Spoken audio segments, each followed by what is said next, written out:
O Paquistão usou o J-10C para derrotar o Typhoon, a coisa mais próxima de uma aeronave de quinta geração, por 9-0. Pergunto quem se atreve a questionar a eficácia de combate do J-10. Há alguns dias, a Força Aérea Paquistanesa realizou um exercício conjunto com a Arábia Saudita e outros países e trocou caças amigos. Os caças paquistaneses usados pela Força Aérea Paquistanesa foram J-10CS que importamos daqui, enquanto os sauditas usaram os Typhoons e Rafales, dois dos caças mais poderosos da Europa.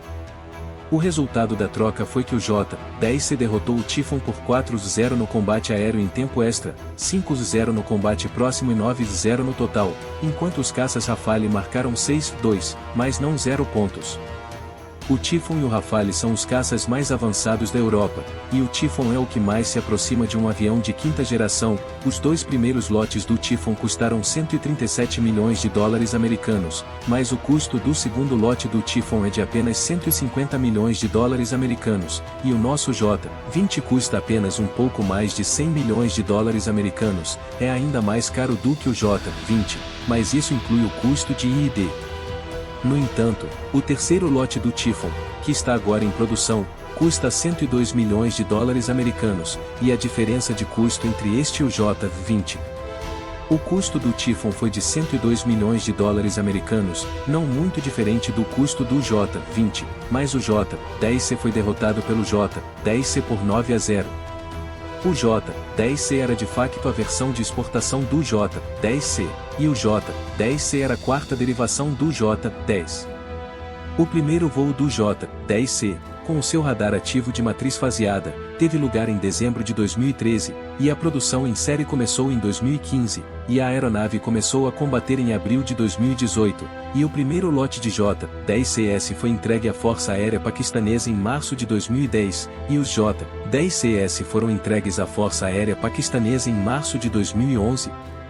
Após 4 versões do J-10C, a Força Aérea Paquistanesa atingiu o nível da quarta geração e meia, e entre as 4 gerações e meia, o J-10C é um dos melhores. Não sei sobre o resto, mas o J-10C já superou o Rafale e o Typhoon. Como o J-10C conseguiu superar o Rafale por 9-0 e o Typhoon por 6-2? Muitas pessoas sabem que o J-16 e o J-20 são muito fortes, mas não sabem que também há outro mestre no arsenal da China que está escondido, que é o J-10C. Há alguns dias, a PAF utilizou o J-10C para combater com alguns países do Médio Oriente em exercícios, dando um murro no Rafale e um pontapé no Typhoon. Pergunto-me como se sentiriam estes magnatas do Médio Oriente quando vissem tal desempenho do J-10C e depois olhassem para o fracasso dos Twin Peaks europeus pelos quais pagaram tanto. Certamente pensariam, por que é que o J-10C não foi colocado em serviço 2 anos antes, caso contrário, não teriam de gastar tanto dinheiro desperdiçado. Embora todos os 3 caças, o J-10C, o Rafale e o Typhoon, estejam equipados com radar ativo. Embora todos os 3 caças, J-10C, Rafale e Typhoon, estejam equipados com um radar ativo de fazer array, o Thunderbolt 15 só está disponível para o J-10C. O míssil aéreo de maior alcance utilizado pelos Twin Winds é o Meteor, um míssil aéreo de médio alcance guiado por radar ativo desenvolvido pela Grã-Bretanha, França, Alemanha e Itália, com um alcance de 10 km. O alcance do Thunderbolt 15, que é exportado, é de 150 km, muito mais longo do que o do Meteor, que é utilizado pelos Twin Winds. Nosso Thunderbolt 15 tem um alcance de mais de 20 km, o que faz dele o míssil aéreo de maior alcance do mundo. O Thunderbolt 15, embora tenha sido inicialmente feito à medida para o J-20, foi desenvolvido ao ponto de todos os tipos de caças da Força Aérea o poderem transportar, incluindo o J-10C, e no caso do supermercado, quando se vai para o combate, quem tiver um míssil de maior alcance terá vantagem, e essa é a principal razão pela qual o J-10C foi capaz de superar os Twin Peaks.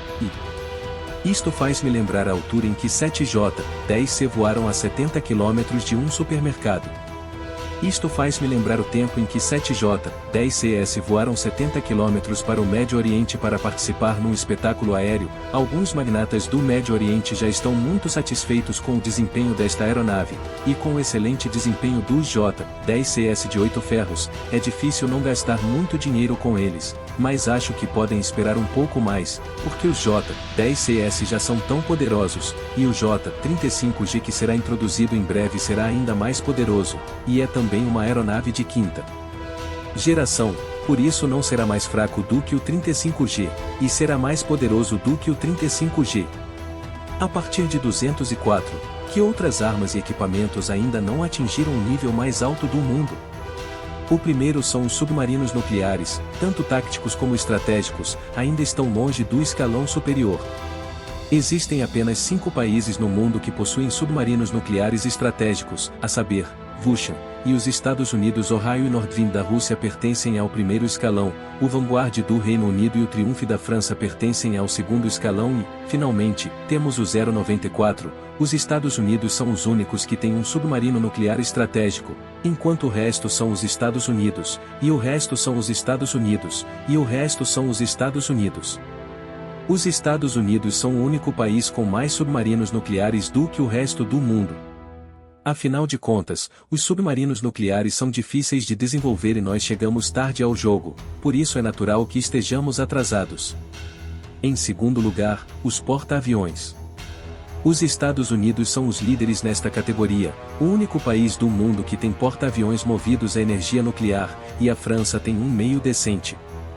Embora ao mesmo nível, a vantagem de um porta-aviões com propulsão nuclear em relação a um porta-aviões convencional não seja assim tão grande, a energia nuclear é um símbolo de tecnologia e de força, tal como uma arma nuclear, pode viver-se sem ela, mas não se pode viver sem ela.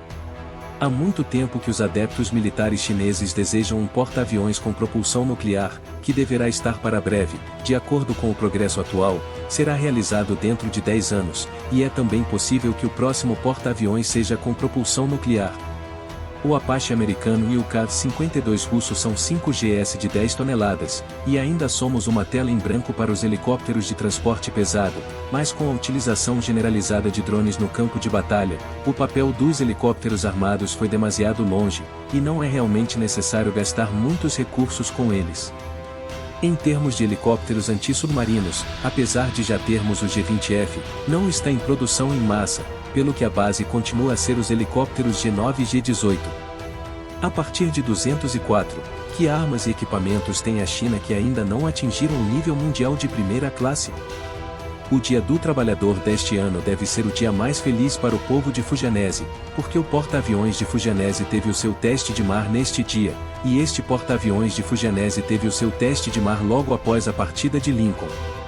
Gostaria de dizer isto, não é dirigido a ninguém, é apenas que coincidiu com o Dia do Trabalhador, e é um grande presente para todos vós.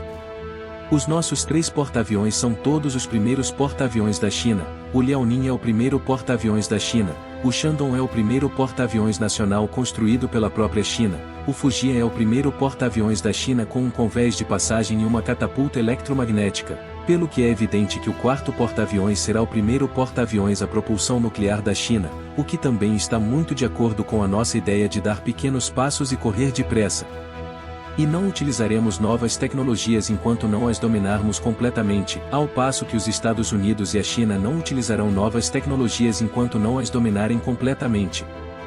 Por exemplo, quando os Estados Unidos desenvolveram pela primeira vez o caça N2, integraram muitas tecnologias avançadas e o custo das tecnologias avançadas aumentou, o que levou ao elevado preço dos caças N2.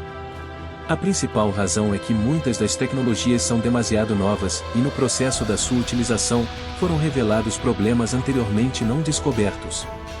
Por exemplo, a hipoxia a grande altitude que em tempos imobilizou a frota de N2, e os destroyers da classe Grunwald, que utilizavam tantas tecnologias novas que o preço era tão elevado que tinham de ser construídos como porta-aviões, mas, em vez disso, foram apenas meio-aviões.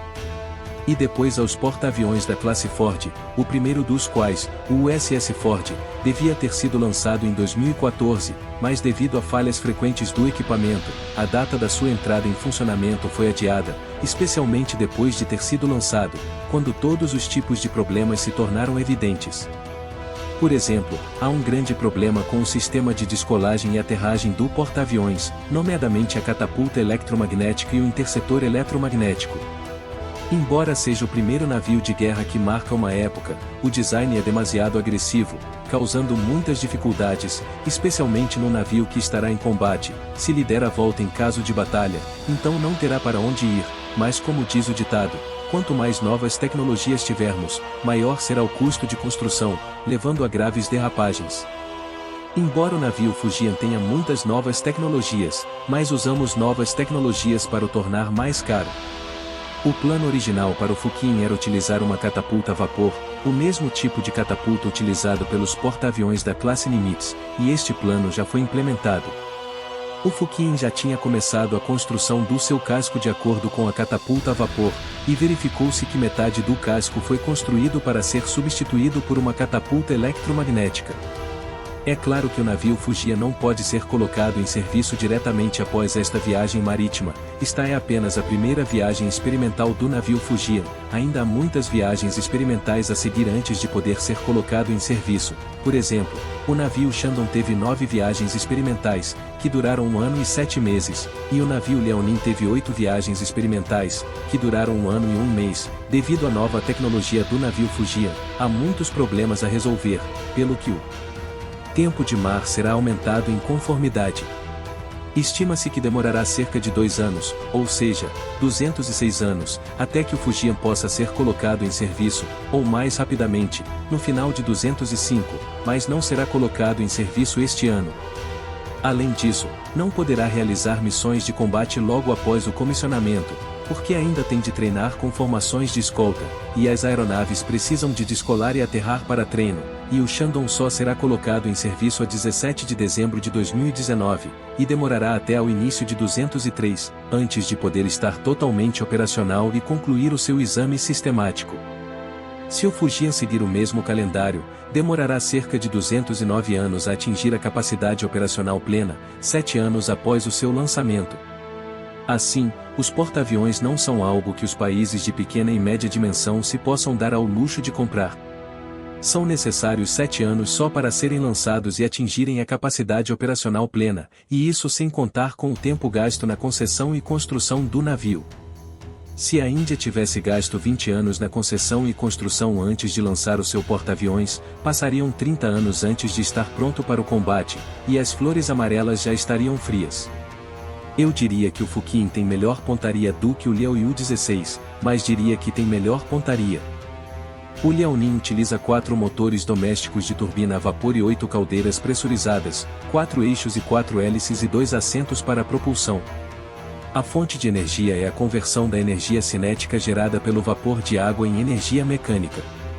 Para pôr o Liaoning a funcionar, a água das 8 caldeiras tem de ser aquecida até ferver, o que demora cerca de 6 horas e 150 toneladas de petróleo bruto. Depois de a água ferver, o vapor de água a alta temperatura e alta pressão empurra as pás dos 4 motores de turbina para rodar e, em seguida, as hélices são acionadas pela transmissão para rodar as hélices e pôr o Liaoning a funcionar. As hélices rodam então as hélices para pôr o Liaoning a funcionar, o que demora cerca de 10 horas a arrancar, ao passo que os porta-aviões nucleares americanos da classe Nimitz utilizam 2 reatores de água pressurizada para aquecer a água com a energia gerada pela fissão nuclear, e é evidente que o calor nuclear é muito mais rápido do que o do petróleo, pelo que os porta-aviões da classe Nimitz podem arrancar em apenas 4 horas. Normalmente, um porta-aviões de propulsão convencional pode transportar até 80 toneladas de combustível, com uma capacidade máxima de 70 milhas náuticas e um máximo de 1000 milhas. Um porta-aviões convencional pode transportar 80 toneladas de combustível até um máximo de 70 milhas náuticas, ou seja, no máximo 3 meses de funcionamento normal e, em tempo de guerra, consumirá ainda mais, pelo que só durará um mês antes de precisar de ser reabastecido, ao passo que um porta-aviões movido a energia nuclear é alimentado por fissão nuclear e, enquanto o reator nuclear durar a sua vida útil, pode continuar a funcionar indefinidamente. Tomemos como exemplo o porta-aviões movido a energia nuclear da classe Ford dos Estados Unidos, uma classe Ford que depende da energia nuclear para sua potência, 280 mil cavalos, e pode deslocar-se a 30 nós. O Ford pode navegar 100 mil milhas náuticas a uma velocidade de 30 nós. Atualmente, o tempo de vida do núcleo do reator nuclear do Ford pode atingir o mesmo que o de um porta-aviões, e pode funcionar durante 5 a 60 anos sem reabastecimento. Por outras palavras, se não forem tidos em conta outros fatores, como as reparações e a manutenção, o Ford pode continuar a funcionar no mar durante 60 anos, o que é uma resistência muito terrível, muito superior à de um porta-aviões convencional. Ao contrário dos porta-aviões convencionais, que requerem um grande número de pessoal de manutenção, os porta-aviões movidos a energia nuclear podem ser reabastecidos uma vez e não ser substituídos durante décadas. Isto não só torna a manutenção mais fácil e mais barata, como também requer muito menos pessoal de manutenção do que os porta-aviões convencionais, poupando assim muito tempo de manutenção e recursos conexos. Além disso, uma vez que os porta-aviões movidos a energia nuclear não precisam de transportar o seu próprio combustível como os porta-aviões convencionais, podem transportar mais combustível para os seus caças. Um combustível adequado pode proporcionar aos caças um raio de ação mais alargado e um maior alcance, e pode também reduzir a dependência das forças de apoio. Na guerra, se as forças de apoio não conseguirem acompanhá-los, então o porta-aviões não é diferente de um caixão. Os porta-aviões com propulsão nuclear são também mais rápidos do que os porta-aviões com propulsão convencional, e podem chegar ao teatro de guerra mais rapidamente, tomando assim a iniciativa mais frequentemente. Por exemplo, o porta-aviões de propulsão nuclear da classe Ford dos Estados Unidos tem um deslocamento de pelo menos 12 mil toneladas e é capaz de transportar cerca de 100 aeronaves de vários tipos, enquanto o porta-aviões de propulsão convencional Shandong da China tem um deslocamento de apenas cerca de 65 mil toneladas e é capaz de transportar cerca de 100 aeronaves. O nosso porta-aviões convencional Shandong tem um deslocamento de apenas 65 mil toneladas e pode transportar menos de 50 aeronaves, pelo que um porta-aviões movido a energia nuclear é uma necessidade para nós. O primeiro problema a resolver é o reator nuclear. Só um coração suficientemente forte pode carregar todo o corpo, e o Linglong 1 é esse coração forte. De acordo com dados públicos, o Linglong 1 não tem mais de 14 metros de altura, 10 metros de comprimento e 10 metros de largura, com uma potência única de 140 mil cavalos. De acordo com dados públicos, o Heolong 1 não tem mais de 14 metros de altura, 10 metros de comprimento e largura, com uma potência única de 140 mil cavalos e 2 unidades num grupo que produz mais de 280 mil cavalos, o que é mais do que a potência de 260 mil cavalos dos porta-aviões da classe Nimitz dos Estados Unidos e a potência de 280 mil cavalos do porta-aviões mais avançado da América, a classe Ford. Por outras palavras, só de olhar para o tamanho do Heolong 1 e para a potência, ele pode suportar completamente as necessidades de potência de um porta-aviões de mais de 100 mil toneladas, mas ainda há muitos problemas que têm de ser ultrapassados, e o maior problema é a combustão dos reatores nucleares. O maior problema é que a aura de combustão do reator nuclear é de apenas 3%, o que significa que só pode queimar 3% do combustível nuclear, e depois é necessário substituí-lo. Estes 3% do combustível nuclear só podem funcionar durante cerca de 2 a 3 anos, e depois têm de ser substituídos uma vez, o que é um processo muito problemático, têm de ser submetidos a uma grande operação, e após a substituição do combustível nuclear, têm de ser reparados, e todo o processo tem de durar pelo menos um ano, e custa centenas de milhões de dólares para a substituição do combustível nuclear, e o custo é ainda mais elevado do que o da substituição do combustível nuclear. Além disso, o custo da substituição do combustível nuclear atinge dezenas de milhares de milhões de RMB, enquanto a aura de combustão do reator nuclear do porta-aviões americano da classe Ford pode atingir 97%, podendo ser utilizado durante mais de 50 anos sem qualquer substituição, e pode ter o mesmo tempo de vida do porta-aviões. No entanto, acredito que, com a publicidade contínua dos nossos investigadores, estes problemas serão resolvidos um a um, porque, afinal, o reator nuclear de Linglong é tão difícil de construir, por que é que se tem medo de não conseguir resolver estes problemas? Afinal de contas, o reator nuclear de Linglong é tão difícil de construir, Por que é que ainda tem medo de não conseguir resolver estes problemas? Muito bem, este vídeo está aqui. Se acham que ainda é bom, por favor, carreguem longamente e gostem dele, e também prestem atenção a ele. Vemo-nos na próxima edição. A capacidade furtiva de que estamos a falar aqui não é um desaparecimento completo como nos filmes de ficção científica, mas é o facto de não poder ser detectado pelo radar inimigo. Os caças antigos não tinham radar avançado, pelo que só podiam participar em combates aéreos a curta distância, mas os caças de hoje em dia são diferentes. Estão todos equipados com radar avançado. Assim que o alvo se aproxima da zona de detecção do radar e é detectado, disparam diretamente um míssil e abatem no I-5. Está revestido com uma preciosa tinta furtiva e o radar nem sequer consegue encontrar o alvo. O I-5 é revestido com uma tinta furtiva muito preciosa, e não pode ser detectado pelo radar, e é um caça muito assustador. É como dois caças enfrentarem-se, e um caça tem os olhos vendados, e o outro caça consegue ver claramente, e o resultado é previsível. E os Estados Unidos fizeram uma simulação do I-5 contra o I-4, e o resultado final foi 14-0, e o I-4 teve 14 baixas, e o I-5 teve 0 baixas, e o I-5 teve 0 baixas, e pode-se dizer que o I-5 contra o I-4 é uma degradação do combate, e é isso que estamos a tentar fazer, e estamos a tentar fazê-lo no futuro. Manobrabilidade e capacidade de cruzeiro supersônico. A capacidade de manobra da quinta geração é tão elevada que pode fazer muitas manobras aéreas que a quarta geração não pode fazer, o que é bom para se esquivar de mísseis em combate real, como vemos muitas vezes nos filmes. Um caça conduz um míssil de rastreio para uma colina e depois levanta a cabeça com tanta força que o míssil não consegue reagir e bate diretamente na parede da colina. Há também a capacidade de cruzeiro supersônico, que é algo que a quarta geração também pode fazer. Mas a diferença é que a quarta geração só pode adicionar impulso para aumentar a sua velocidade para supersônico quando entra em modo de combate. Em circunstâncias normais, é apenas um cruzeiro subvelocidade, enquanto a quinta geração pode entrar num cruzeiro supersônico o tempo todo.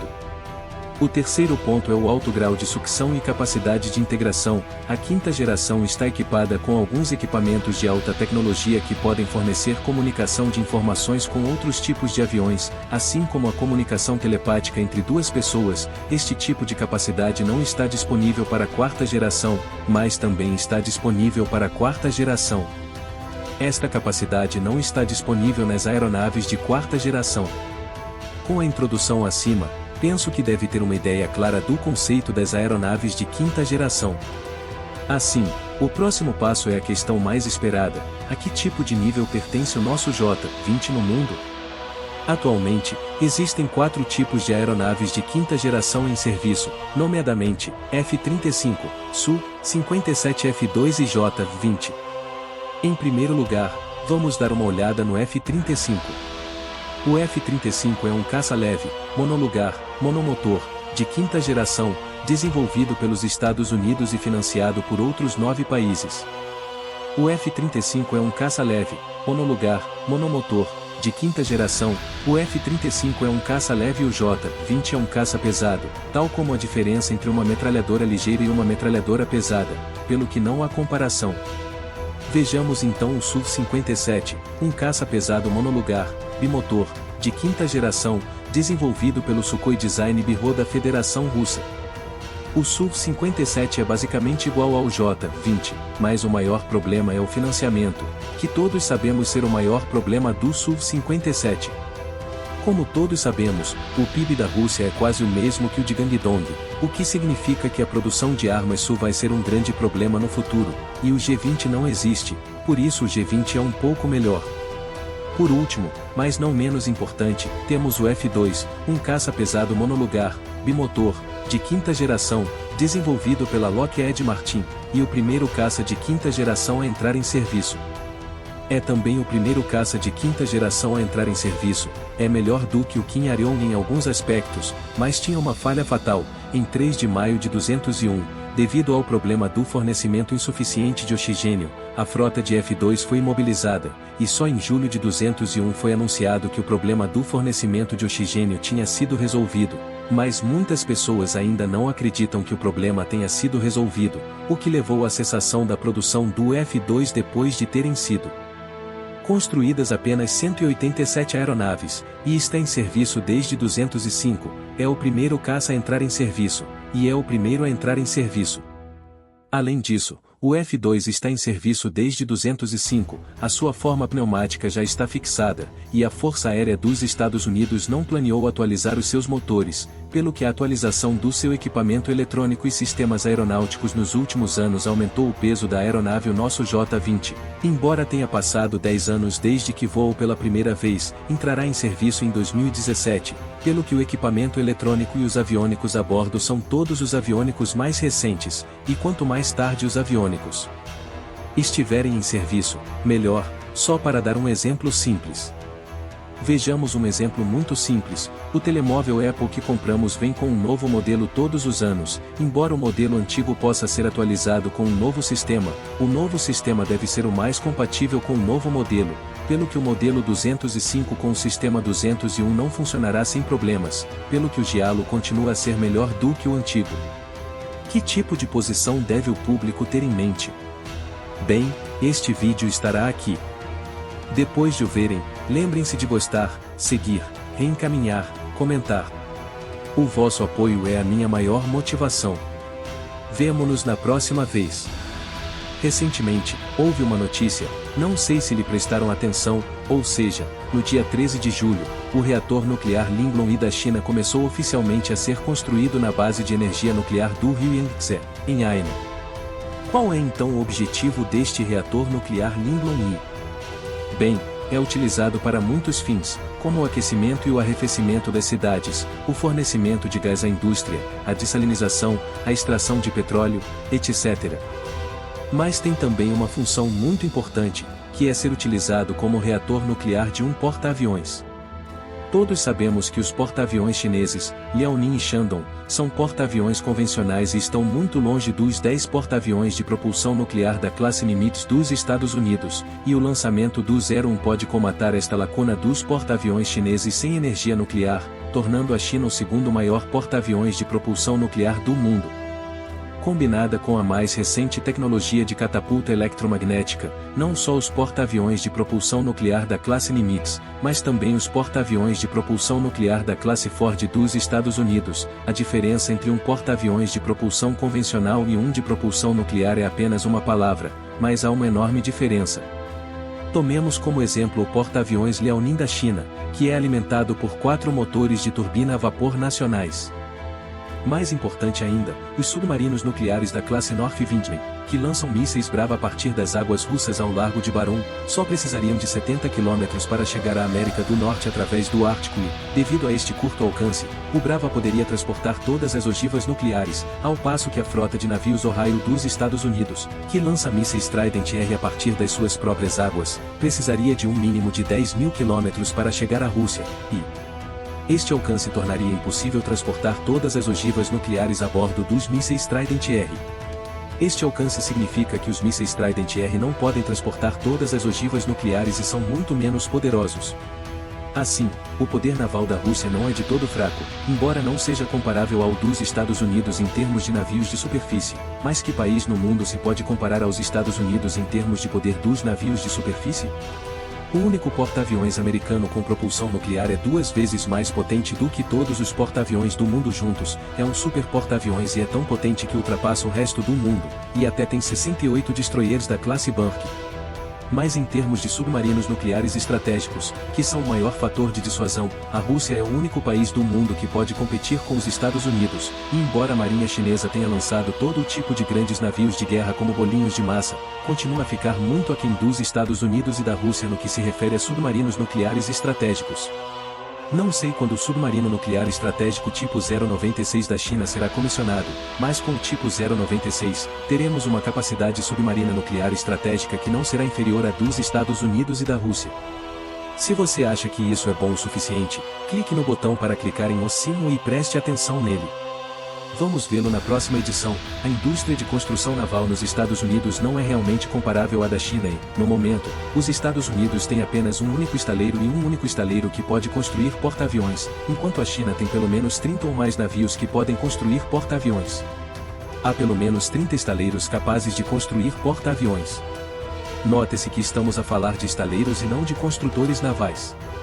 Há 3 razões pelas quais os porta-aviões da classe Ford da Marinha dos Estados Unidos têm sido difíceis de produzir. Em primeiro lugar, há muito poucos estaleiros capazes de construir porta-aviões e não é possível iniciar inspeções para 2 aviões ao mesmo tempo e, em segundo lugar, há muitos problemas com os próprios porta-aviões da classe Ford. O primeiro Ford entrou em serviço em 2017, mas, desde então, tem sido devolvido ao estaleiro para reparações devido a problemas com o sistema de controle de voo, catapultas eletromagnéticas, munições, elevadores e centrais elétricas. Sabe como é que repararam o Ford? Foram diretamente para o Ford Segunda em construção para desmontar as peças e depois repararam o Ford. Como todos sabemos, os Estados Unidos sempre foram muito ambiciosos no desenvolvimento das suas armas, mesmo que a tecnologia não esteja à altura, ainda tem de avançar e construir o contratorpedeiro da classe Jumbo Walter. O primeiro porta-aviões da classe Nimitz demorou apenas 34 anos, de 1975 a 209, para entrar em serviço, o que corresponde a uma média de menos de 4 anos. Deve saber-se que a classe Nimitz é um projeto completamente novo, de raiz, enquanto a classe Ford é uma nova classe de porta-aviões baseada na classe Nimitz, com mais modificações, pelo que a classe Ford é ainda mais lenta do que a classe Nimitz. O segundo navio, o Kennedy, só entrará em serviço em 205, um prazo que não é comparável ao da classe Nimitz, com uma diferença de apenas 2 anos entre o Nimitz e o Nimitz Segunda. Além disso, cada novo navio, a começar pelo Truman, o 8º da classe Nimitz, é uma melhoria considerável em relação ao anterior, o que ajuda a reduzir significativamente o custo de concessão da nova geração de porta-aviões. A terceira razão, que é também a mais crucial, é o facto de terem perdido a motivação, porque durante a Guerra Fria, com a União Soviética como rival, tiveram de trabalhar arduamente para desenvolver e produzir novas armas e equipamento, mas após o colapso da União Soviética, ficaram sem nada. Por conseguinte, desde o fim da Guerra Fria, os Estados Unidos não fizeram praticamente nenhum avanço tecnológico, e o 20 não é um estranho para o mundo, uma vez que é a 5ª geração do caça invisível desenvolvido independentemente pela China. Já passaram 10 anos desde o seu primeiro voo, e o seu aparecimento chocou o mundo, tornando a Força Aérea Chinesa a melhor no campo do combate aéreo, com exceção dos Estados Unidos e da Rússia. Não há outro país que possa competir com ela, mesmo contra os caças mais avançados dos Estados Unidos e da Rússia. É apenas mais forte, mas não mais fraco. É verdade que o aparecimento deste caça mudou a Força Aérea Chinesa de uma águia bebê para um falcão que voa no céu azul, e é muito significativo. Para o significado transnacional, então, que tipo de caça é o J-20, e quais são as vantagens de usar a tecnologia mais avançada do mundo? Então, que tipo de caça é o J-20, quais são as tecnologias mais avançadas do mundo nele utilizadas e qual é a sua posição na arena internacional? Hoje, vamos falar sobre o dragão chinês no céu, o J-20. Desenvolvido pelo grupo da indústria aeronáutica Xingu da China, o J-20 é um caça de 5ª geração, altamente furtivo, altamente consciente da situação, altamente manobrável, monolugar, bimotor e pesado, que foi lançado em Xingu por volta das 12h50 do dia 1º de janeiro de 2012, quando os motores do J-20 foram ligados e o jato foi lançado ao ar no aeroporto de Wangtianba. Aeroporto de Wangtianba com o rugido estrondoso do motor, o caça de 5ª geração da China, o CCTV-20, fez o seu voo inaugural. Desde a torre até a placa de estacionamento, e mesmo nas árvores circundantes, as pessoas ficaram no chão. Residentes de todo o país prepararam as suas armas e canhões para testemunhar a evolução da Força Aérea Chinesa para uma era furtiva e, no momento histórico, o caça de 5ª geração do CCTV-20, pilotado pelo estreante Li Gang, fez o seu voo inaugural com sucesso às 13h08, após 18 minutos. O voo inaugural bem-sucedido do G-20 significa que a China entrou nas fileiras da 5ª geração de caças e tem capacidades de combate aéreo que fazem com que outros países se atrevam a ofender. Alguns dos nossos amigos podem não estar muito familiarizados com a diferença entre a 5ª geração e a 4ª geração de caças, por isso vamos começar por introduzir a diferença entre a 5ª e a 4ª geração de caças. O primeiro ponto é sobre as capacidades furtivas. As capacidades furtivas aqui mencionadas não são as mesmas que as capacidades furtivas de um filme de ficção científica. O quarto são os tanques de batalha principais. A série 9 é a 3ª geração de tanques de batalha principais, e hoje em dia, como a 4ª geração de tanques de batalha principais está a emergir gradualmente, só se pode dizer que é suficiente. Em 2015, o T-14 Armata russo é o primeiro tanque de batalha principal de 4ª geração revelado publicamente. Espera-se que tenha mais de 230 unidades em 20 anos, mas o plano não conseguiu cumprir o cronograma e, até agora, apenas uma centena deles foi produzida. Além do Armata, há também o Abrams S dos Estados Unidos, o KF-51 Panther da Alemanha e o MT franco-alemão desenvolvido em conjunto, que é uma versão reforçada, mas nenhum deles ainda deve ser oficialmente colocado em serviço e, claro, nossos tanques de quarta geração também estão sendo desenvolvidos e foram confirmados já em 2016. A maior parte das ameaças na guerra naval moderna não são porta-aviões no mar, mas submarinos nucleares no fundo do oceano, porque não podem ser detectados pelo radar de um navio, só podem ser detectados por sonar, e as boias de sonar têm de ser lançadas por helicópteros antissubmarinos, e os mais avançados são os G-20, mas não estão a ser utilizados em grande número. Os seus helicópteros Real estão em serviço desde 1984 e, após décadas de desenvolvimento e de transformação do poder militar dos Estados Unidos, as capacidades do Real têm sido gradualmente reforçadas. Atualmente, a série Real é utilizada em todos os tipos de navios dos Estados Unidos, desde cruzadores a porta-aviões, e a antissubmarina é sempre uma prioridade em todos os exercícios.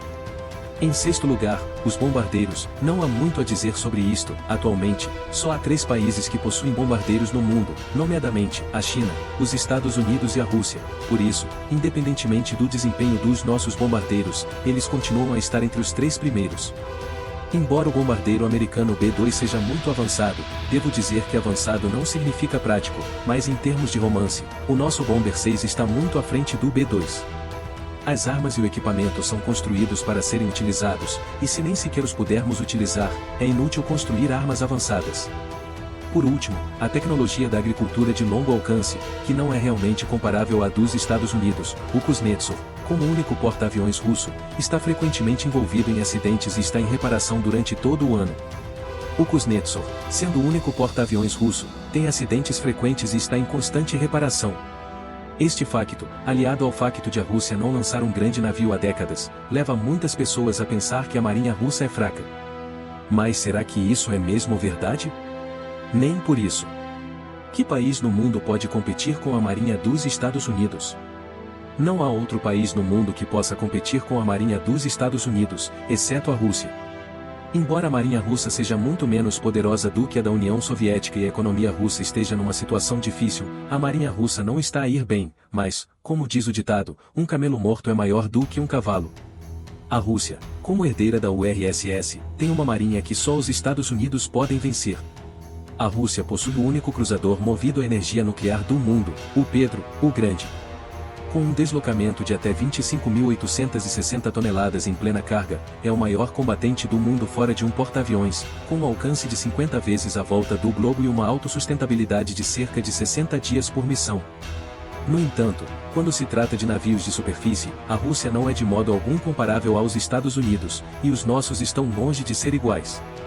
O que realmente coloca a Rússia frente a frente com os Estados Unidos são os navios submarinos russos, os submarinos nucleares, os mísseis estratégicos, as armas nucleares, as armas nucleares, as armas nucleares e outras armas nucleares. Os submarinos de mísseis estratégicos são os mais letais do mundo, e um único deles pode transportar mísseis balísticos intercontinentais lançados por submarinos em número suficiente para destruir um país. Atualmente, existem 10 submarinos de mísseis estratégicos na Rússia, com mais alguns em construção, e o objetivo final é ter 13 deles, basicamente os mesmos que os 14 que os Estados Unidos têm atualmente, que são 4 Northwinds, 4 Deltar 4S, 1 Deltar 3 e 1 Typhoon. Além disso, existem 8 submarinos de mísseis de cruzeiro Oscar-U e 18 submarinos de ataque, dos quais o Typhoon é o maior do mundo, com um deslocamento de 46.000 toneladas, o que é suficiente para ser comparado a um porta-aviões de tamanho médio.